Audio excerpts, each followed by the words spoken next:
السلام ناظرین، میں ہوں اسد علی طور اپنے پروگرام اسد طور انسینسرڈ میں۔ آج آپ کو پتہ ہے بلوچ جو لاپتہ افراد کا ایک کیمپ لگا ہوا ہے۔ بلوچستان سے سائرہ بلوچ ایک بچی ہیں، وہ آئی ہوئی ہیں لاپتہ افراد کے لیے آواز اٹھانے، اور ان کے اپنے فیملی میں بھی مسنگ لوگ ہیں۔ اور آپ کو معلوم ہے کہ آج جبری گمشدگیوں کا عالمی دن ہے جو اقوام متحدہ کی طرف سے مقرر کردہ دن میں منایا جاتا ہے۔ تو ہم پہلے بات کرتے ہیں سائرہ بلوچ سے۔ آپ کہاں سے آئی ہیں اور کیا آپ نے یہ دو تصاویر بھی اٹھائی ہوئی ہیں، آصف بلوچ اور رشید بلوچ، یہ کون ہیں اور آپ کہاں سے آئی ہیں؟ جی، سب سے پہلے تو میرا تعلق خوزدار بلوچستان سے ہے اور میں خوزدار سے یہاں تک آئی ہوں۔ یہ میرے ہاتھ میں جو پکچرز ہیں، ایک میرا بھائی آصف بلوچ ہے اور دوسرا میرا کزن رشید بلوچ ہے، جنہیں 5 سال پہلے 31 اگست 2018 کو نوشکی کے ایک مشہور پکنک پوائنٹ سے، جہاں لوگ آج بھی جاتے ہیں پکنک منانے، وہاں سے 8 دوستوں سمیت حراست میں لیا گیا۔ اس کے اگلے دن ان کی گرفتاری بھی ظاہر کی گئی CTD اور FC کی طرف سے، لیکن اس کے بعد کل جو ہے 5 سال مکمل ہو رہے ہیں، لیکن ہمیں آج تک نہیں بتایا جا رہا کہ ہمارے بھائی کہاں ہیں، کس حال میں ہیں۔ نہ ہی انہیں کسی عدالت میں پیش کیا گیا ہے اور نہ ہی کسی جیل میں، اور بھائیوں کے ساتھ جو لاپتہ ہوئے دوست تھے وہ 3 سال کے عرصے میں بازیاب ہو گئے، اور ہمارے بھائیوں کا 5 سال مکمل ہونے کے باوجود کچھ بھی پتہ نہیں ہے۔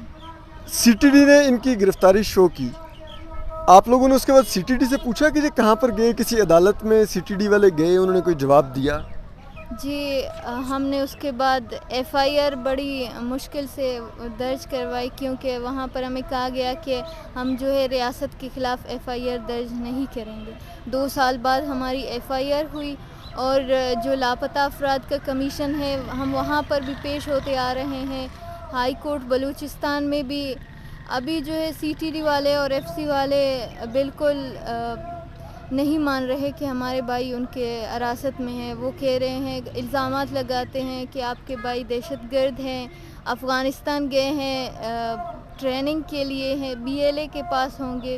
میں سمجھتی ہوں یہ ان کی نااہلی ہے کہ آپ اپنے ایک شہری کو، جن کی آپ گرفتاری بھی ظاہر کر چکے ہیں، ابھی وہ کیسے باہر ملک جا سکتے ہیں، یا اس کا مطلب یہ ہے کہ آپ اس کام میں ملوث ہیں۔ اچھا بیٹا، یہ بتائیں گے آپ کے جو لوگ ان میں سے بازیاب ہوئے، یہ 8 دوست تھے جو 6 بازیاب ہو گئے 3 سال بعد، انہوں نے کچھ بتایا ان کو کہاں پہ رکھا گیا تھا، اور کیا ان کے ساتھ آصف بلوچ اور رشید بلوچ موجود تھے؟ جی، زیادہ تو انہوں نے نہیں بتایا، کیونکہ بلوچستان میں ماحول ایسا ہے کہ جو بازیاب ہوتے ہیں انہیں پھر سے بھی گمشدہ کیا جاتا ہے اور دھمکایا جاتا ہے کہ کسی کو بتانا نہیں ہے کہ آپ کہاں سے بازیاب ہوئے ہیں اور کس کے کسٹڈی میں تھے۔ تو بڑی مشکل سے ان میں سے ایک نے بتایا کہ ہم جو ہے ریاستی ٹارچر سیلز میں تھے، اور آپ کے بھائی بھی ہمارے ساتھ تھے، جنہیں ہمارے بازیابی سے 1 ماہ پہلے آپ کے بھائیوں کو ہم سے الگ کیا گیا۔ اور میرے بھائیوں کے بازیاب ہونے والے دوستوں میں سے ایک کا ذہنی توازن بالکل بھی ٹھیک نہیں ہے، اس کی ذہنی حالت۔ تو ہمیں شدید خدشات ہیں کہ ان 5 سالوں میں ہمارے بھائی کیسے ہوں گے، کس حال میں ہوں گے۔ آیا وہ ابھی بازیاب ہو بھی جائے، کیا ان کا ذہنی توازن ٹھیک ہوگا یا ان کی جسمانی حالت ٹھیک ہوگی؟ آپ کی والدہ ہیں، وہ کیا ان کی کیسی ہے اپنے بیٹوں کو لے کر؟ جی، میرے کزن رشید بلوچ کی والدہ، ان کی حال ہی میں ان کو جو ہے دل کا دورہ پڑا اور وہ انتقال کر گئی۔ وہ 4 سالوں سے بیٹے کے انتظار میں تھی، اور جب ان کو ہارٹ اٹیک ہوا، آخری وقت تک وہ کلمے کی جگہ رشید کا نام لیتی رہی اور کہتی رہی کہ کاش ایک دفعہ میں رشید کو دیکھ لیتی۔ رشید کے گمشدگی کا صدمہ اب مجھ سے برداشت نہیں ہو رہا۔ اور میرے والدین جو ہے بوڑھے ہیں، میرا والد صاحب بھی بوڑھا ہے، اور میری والدہ 3 ماہ سے بستر پہ پڑی ہے، اور ایک ہی خواہش کر رہی ہے کہ کاش میں ایک دفعہ آصف اور رشید کو دیکھ لوں۔ میرے بھائیوں کے معصوم بچے ہیں۔ میرے بھائیوں کے گمشدگی کے ٹائم وہ جو ہے میری 3 ماہ کی تھی اور ایک سال کی تھی، ابھی جو ہے 5-6 سال کے ہو چکے ہیں، اور نہیں جانتے باپ کسے کہتے ہیں، باپ کا سایہ کیا ہوتا ہے، باپ کا شفقت۔ وہ پوچھتے ہیں دوسروں کے ابو، انہیں پارک لے جاتے ہیں، وہ شاپنگ کرتے، تو ہمارا والد کہاں ہے؟ ہمیں کیوں والد نہیں ہے؟ سب کے ابو ہیں تو ہمارا ابو کیوں نہیں ہے؟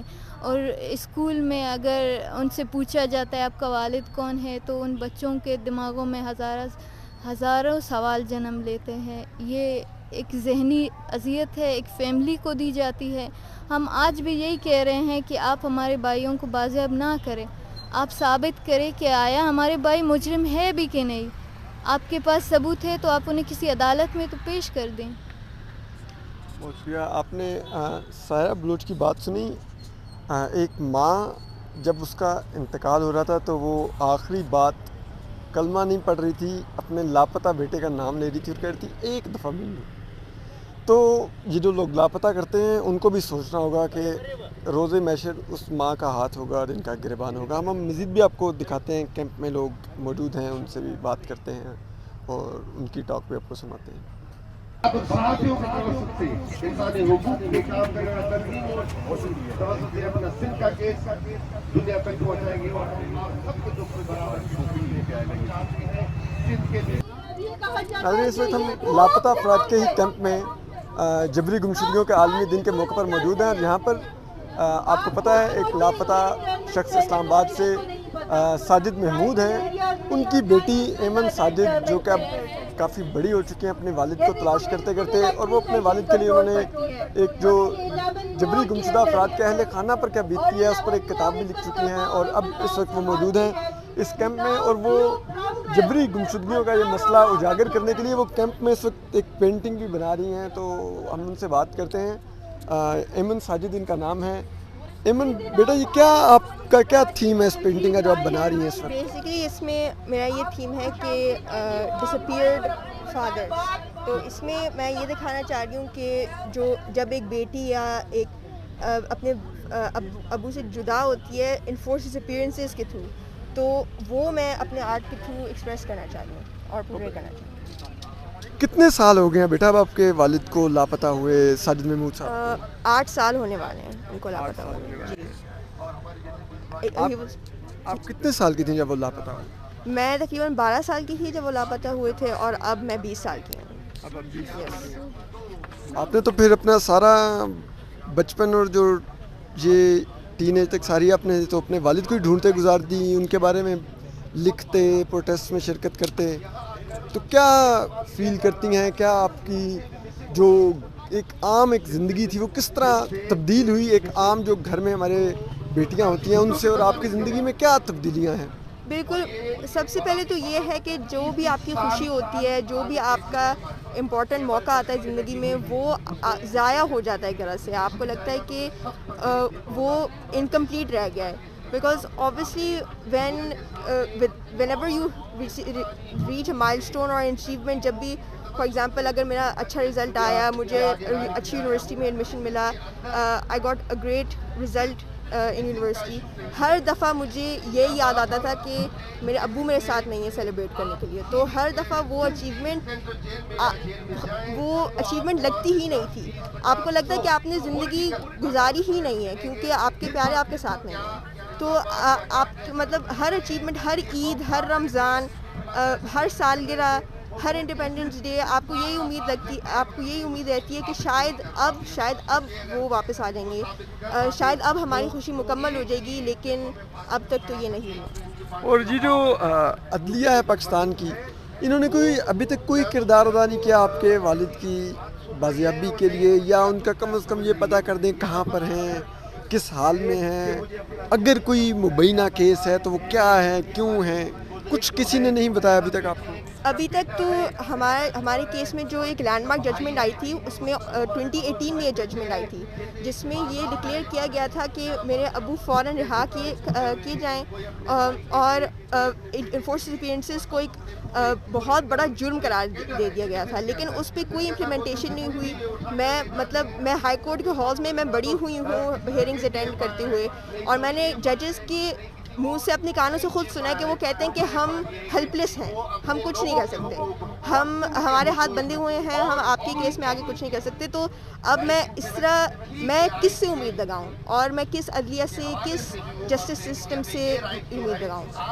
آپ کی کتنے اور بہن بھائی ہیں، اور والدہ آپ کی کیا کرتی ہیں؟ کس طرح اب آپ گھر سارا مینیج کر رہے ہیں؟ میری 3 بہنیں ہیں، اور میری والدہ جو ہیں وہ میرے والد جو ہیں وہ سافٹ ویئر انجینئر تھے، تو ان کا ایک آئی ٹی بزنس تھا. تو اس کے بعد جو ہے وہ اسی کو ہم نے سنبھالنے کی کوشش کی ہے آفٹر ہز ڈسپیئرنس. اور میری والدہ ہی جو ہے اب وہ آفٹر ہز ڈسپیئرنس انہی کو اب ان کے لیے کیمپین بھی کرنی پڑتی ہے، ان کو کورٹ بھی جانا پڑتا ہے، ان کو پریس میں بھی آنا پڑتا ہے، اور ان کو سارے جو گھر کے کام ہیں وہ بھی دیکھنے پڑتے ہیں جو عام طور پہ ایک گھر کا مرد کرتا ہے. آپ سن رہے ہیں اسلام آباد ہائی کورٹ کے کوریڈورز میں ایمن ساجد جوان ہو رہی ہیں، لیکن نہ ریاست کو کوئی شرم آ رہی ہے، نہ ہمارے ججز کے سے کچھ ہو رہا ہے. وہ بتا رہے ہیں ان کو کہ ہم تو بے بس ہیں. اگر بے بس ہیں تو پھر مسند وہ جسے کہتے ہیں نا منصف پہ کیوں بیٹھے ہیں؟ ہم آپ کو مزید بھی یہاں پہ بات کریں گے، دکھائیں گے. ایمان مزاری کو، ایمان مزاری کو، مسعود جنجوعہ کو،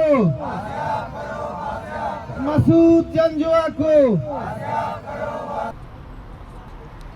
السلام علیکم. آج پوری دنیا میں جبری گمشدگیوں کا عالمی دن منایا جا رہا ہے، اور اسی مناسبت سے اسلام آباد میں ایک بڑے کیمپ کا انعقاد کیا گیا ہے، جہاں پہ بلوچستان، کے پی اور دیگر صوبوں سے، پنجاب سے، سندھ سے لاپتہ افراد کے جو فیملی ممبرز ہیں وہ آئے ہوئے ہیں. اور یہ پاکستان میں ایک ایسا مسئلہ ہے کہ یہ کبھی رکنے کا پچھلی 2 دہائیوں سے نام نہیں لے رہا.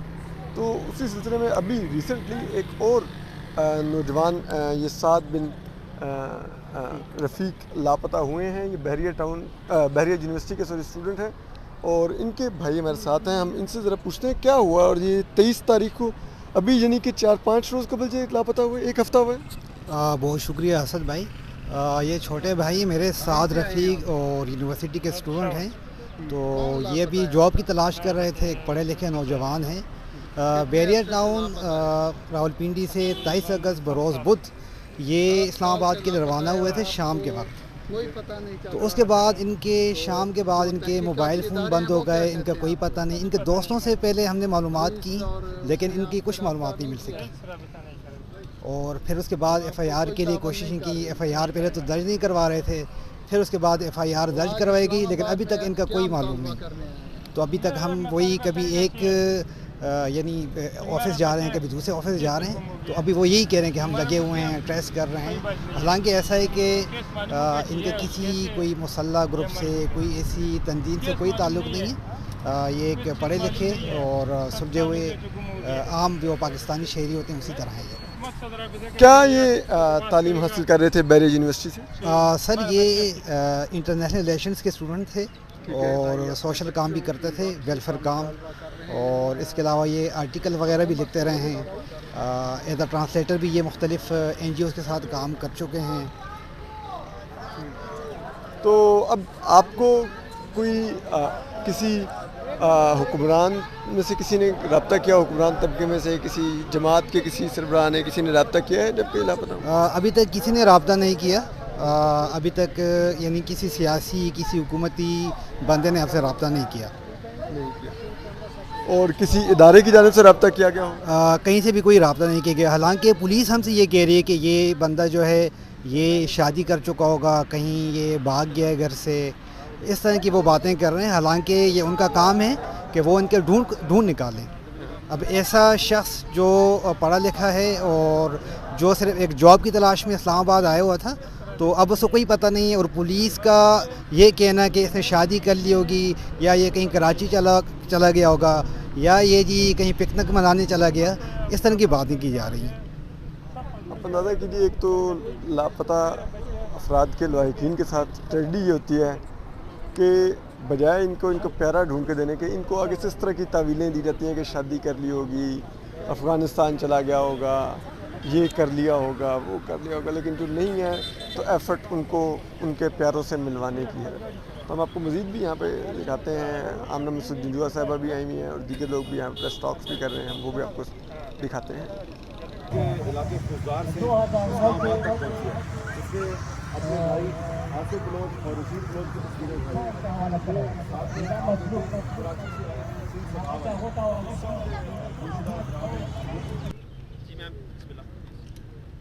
بسم اللہ الرحمن الرحیم. آج جبری گمشدگی کا عالمی دن ہے اور یہ دن اقوام متحدہ نے اس کا تعین کیا ہے اپنے ایک ریزولوشن کے تحت، جو کہ 2011 میں وہ ریزولوشن پاس ہوا تھا، جس میں یہ کہا گیا تھا کہ جو وکٹمز ہیں، جو متاثرین ہیں، جن کے اوپر یہ اتنا بڑا ظلم ہوتا ہے، انہیں حق ہے کہ وہ ایک دن ان کے اوپر جو ہونے والا ظلم ہے اس کو منائیں، اور جتنے بھی لوگ ہیں جو اس اسٹرگل میں چل رہے ہیں، ان کی جد و جہد کو خراج تحسین پیش کرنے کے لیے یہ دن منایا جاتا ہے کہ جن کی کہ جد و جہد ختم ہونے کا نام نہیں لے رہی، ایک نہ ختم ہونے والا ان کا سلسلہ ہے دکھ کا، غم کا، کرب کا، ایک سفر ہے جس میں ان کو نہیں پتا کہ ہمارے پیارے ہمیں کب ملیں گے، کس طرح سے ہماری زندگی کی گاڑی چلے گی. ہم نے عدالتوں کے دروازے کھٹکھٹائے، وہاں سے ہمیں انصاف نہیں ملا. ہم صدر، وزیر اعظم اور مختلف لوگوں کے پاس گئے، وہاں پر ہمیں لوگوں نے ہمیں وہ نہیں کیا، ہماری بات نہیں سنی گئی. صدر، وزیر اعظم، پارلیمنٹ ہاؤس، سینیٹ، جتنے بھی ایسے میکینزمز ہیں، انسانی حقوق کی تنظیمیں، ان کو اپروچ کیا، وہاں پر بھی ان کی سنوائی نہیں ہوئی. تو ڈیفینس آف ہیومن رائٹس، جس کی میں چیئرپرسن ہوں، یہ پورے پاکستان کے جبری گمشدہ افراد کے لیے آواز اٹھا رہی ہے. اور اس وقت سائرہ بلوچ، میری بہن، میری بچی، میری بیٹی ہے، وہ آئی ہے بلوچستان سے، بلوچستان کے لاپتہ افراد کے لیے آواز اٹھانے کے لیے. سندھ انعام بھائی ہیں جو کہ سندھ سے، کراچی سے تشریف لائے ہیں اپنے پیاروں کے لیے، اپنے گمشدہ لوگوں کے لیے آواز اٹھانے کے لیے. اسی طرح کشمیر سے بے شمار لوگ اس وقت موجود ہیں. میری بہنیں سوات سے اس وقت آئی ہوئی ہیں، گلناز اور اس کے ساتھ ساری قریشہ بی بی، جو کہ میری ماں ہیں اور 80 سال سے زیادہ ان کی عمر ہے، اور ان کے 3 بیٹے جبری گمشدہ ہیں.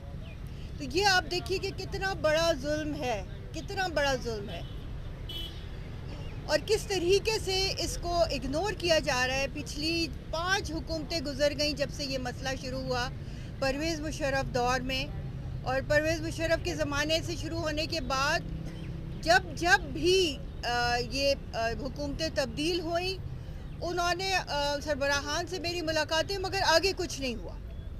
ساری لپ سروس ہوئی کہ ہاں جی بڑا سنگین مسئلہ ہے، ہم اس کو فوری حل کریں گے، ہم قید خانوں کے دروازے کھولیں گے، ہم ان لوگوں کو سورج کی روشنی دکھائیں گے. مگر ہوتا کیا تھا کہ جب انہیں حکومت ملتی تھی تو وہ کچھ بھی نہیں ہوتا تھا. پی ٹی آئی دور میں ایک قانون پاس ہوا، اور وہ قانون آج تک ایک آئینی لکونہ بنا ہوا ہے کہ وہ پارلیمنٹ اور سینٹ میں بیک وقت اگر وہ آئے گا تو وہ پاس ہو سکتا ہے، ورنہ وہ پاس نہیں ہو سکتا. تو اس لیے آپ میڈیا کے ساتھی ہماری ہمیشہ آواز بنتے ہیں اور اس ایشو کو ہائی لائٹ کرتے ہیں. ہمارے وکلاء کو، جیسے ایمان مزاری، انہیں تشدد کا نشانہ بنایا جاتا ہے، انہیں اریسٹ کیا جاتا ہے. کرنل انعام ہمارے وکیل تھے، ان کو اریسٹ کیا گیا، ان کو جبری گمشدہ کیا گیا. ہمارے جو میڈیا کے ساتھی ہماری کوریج کرتے ہیں، متی اللہ جان، اس کو جبری گمشدہ کیا گیا. تو ہم دیکھ رہے ہیں کہ جو بھی مسنگ پرسنز کی آواز اٹھاتا ہے اس کے اوپر بھی یہ نزلہ گرتا ہے. اور اس کے علاوہ استاد ہو جائیں، طلباء ہو جائیں، انجینئر ہو جائیں، ڈاکٹر ہو جائیں، کچھ بھی ہو جائیں، سب کے سب جو ہے وہ جبری گمشدہ کیے جا رہے ہیں. تو میں آپ لوگوں کی تعاون کا بہت شکریہ ادا کرتی ہوں کہ اس وقت آپ لوگوں نے ایک جو بیشتر کیمپس اس وقت لگے ہوئے ہیں، اور ہم سب کی آواز اٹھا رہے ہیں اس وقت، چاہے اس کا تعلق کسی بھی شہر، کسی بھی جگہ، کسی بھی اس سے ہو، ہر ایک کے لیے ہم آواز اٹھائیں گے. اور یہ بتانا چاہتے ہیں کہ یہ چیز ہم قبول نہیں کریں گے. ہمیں چاہے کسی بھی حد تک جانا پڑے، ہم جائیں گے، اور ہم لوگ اپنی پیاروں کی آزادی تک یہ جد و جہد جاری رکھیں گے.